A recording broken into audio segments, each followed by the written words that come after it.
Hey guys, my name's Dee, this is Heroine's Corner and welcome back to my channel, and today I'm going to be talking about diversity.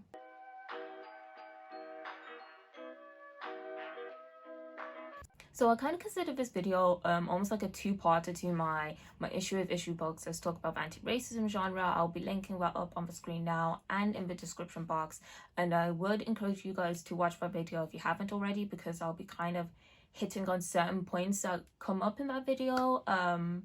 So yeah, and I also want to say thank you for a lot of the support and comments that got on that video. It really means a lot to me. But yeah, diversity. So for the last kind of couple of months, to be honest, since I started this YouTube channel, a question kept popping up in my head, and that question was, should I be telling people to read diversely? And my automatic response to that question was yes. Black authors need to be supported, Black stories need to be told and read and shared and all these different things. So my automatic answer to that was yes.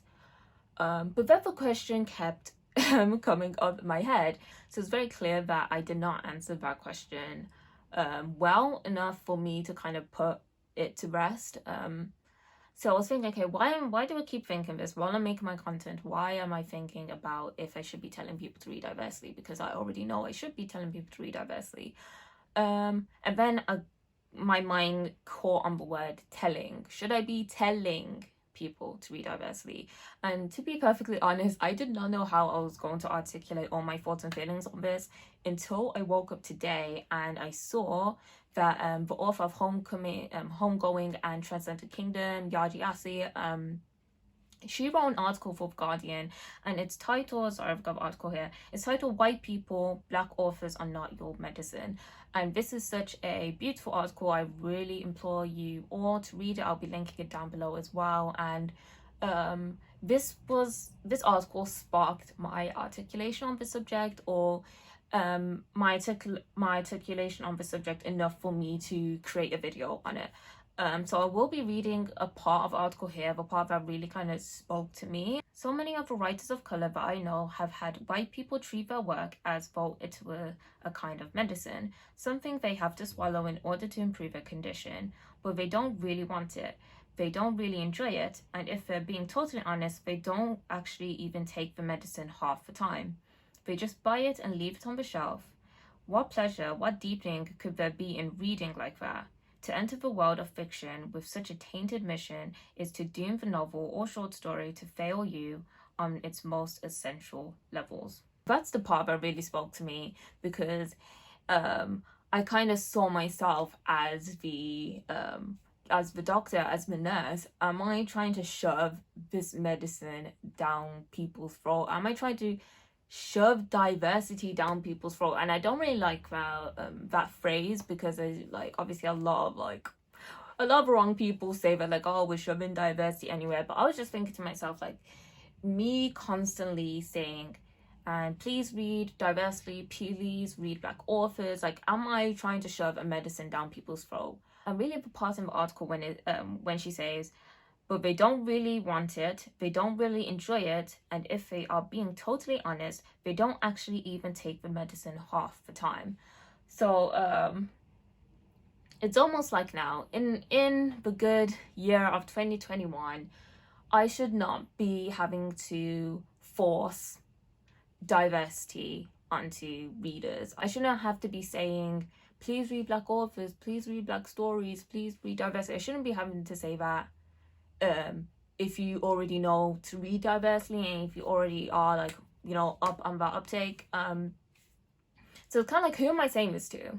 And I didn't create this channel to like promote diversity. I just created this channel because I wanted to talk about Black books. I wanted to talk about the books that I was interested in and the books I felt like other people should be interested in. And most of those books were Black books, Black British books, and that's why I really created this channel. But I had to kind of check myself with how I was viewing other people's content. So especially when I'm looking at certain booktubers, like specifically like white booktubers, and when I'm seeing there's like no Black authors in their 30-minute book course, I was like really jaded, I don't know, angry. Like, even the thought came to my mind, like, if I watch a person's video and they are not reading diversely enough for me. I know that's really subjective, but like if they're not reading diversely enough for me, why should I continue watching their content? Because obviously we are just not on the same wavelengths. And I didn't want to, and I don't know if I really want to like go back to my mindset, because I feel like it was just making me like unnecessarily angry and almost like stressed out. Like the burden was on me to like do something. Like I don't even know, like I'm not even making sense, guys. Jeez.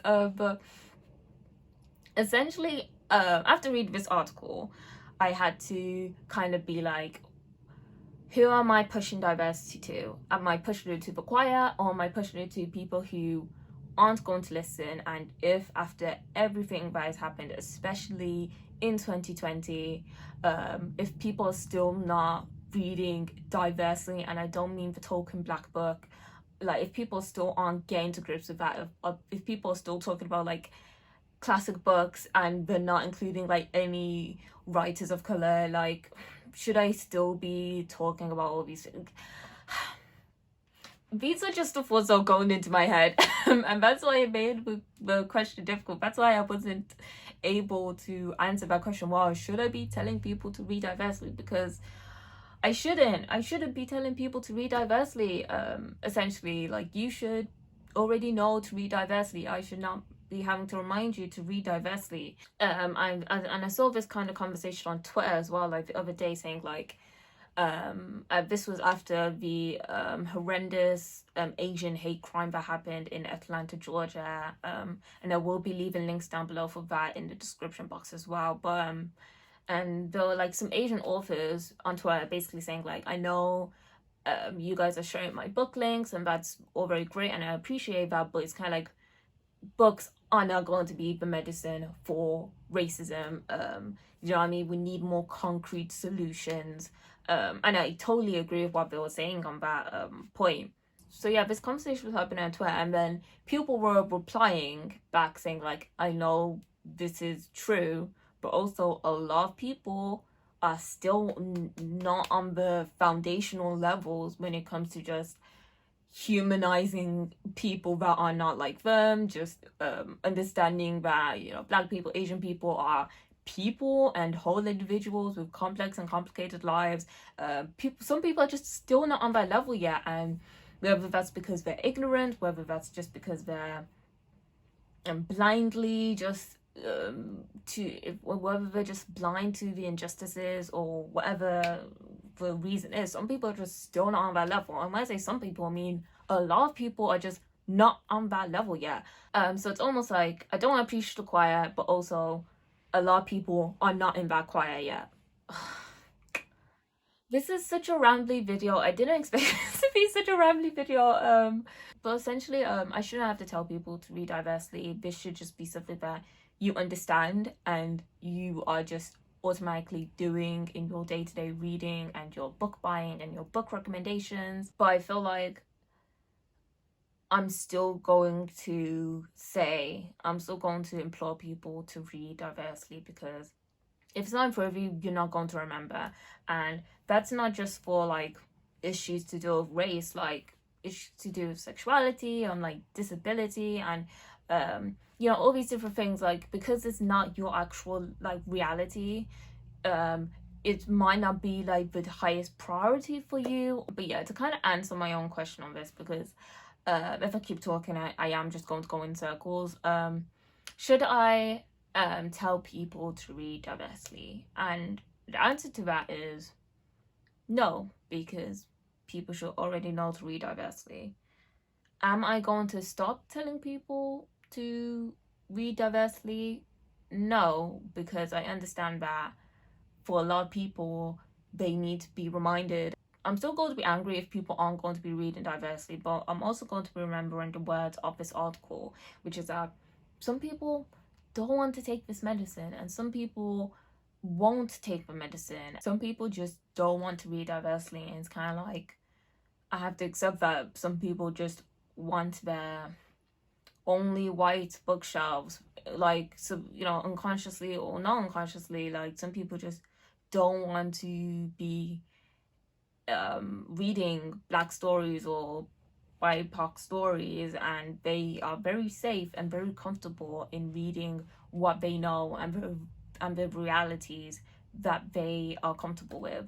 So that's just going to be something that I'm going to have to deal with on booktube, I guess. Let's just bring this video to a close because I am rambling a lot. But I'll throw this question out to you guys. Should people be telling other people to read diversely?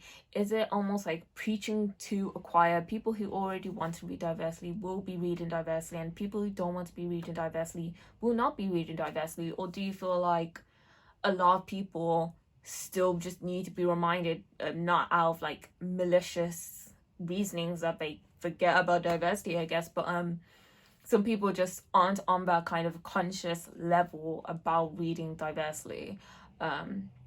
So should people still be reminding people to read diversely? I feel like at the end of the day, I am still going to be telling people, like, and please just remember to read diversely. I feel like it's almost like the least I can do. It's nothing that's going to take a lot of things like out of me just to say that at the end of my videos, if I am like specifically talking about diversity, and my content isn't to promote diversity, my content is to just talk about my reading experiences, and if that promotes diversity, I'm just very happy that my videos do that as their own kind of thing. Yeah, I don't know if that made any sense, guys, but please remember to like, subscribe, follow me on my Twitter and my Bookstagram, and yeah, comment down below your thoughts and feelings on this topic, and I'll see you guys soon on another video.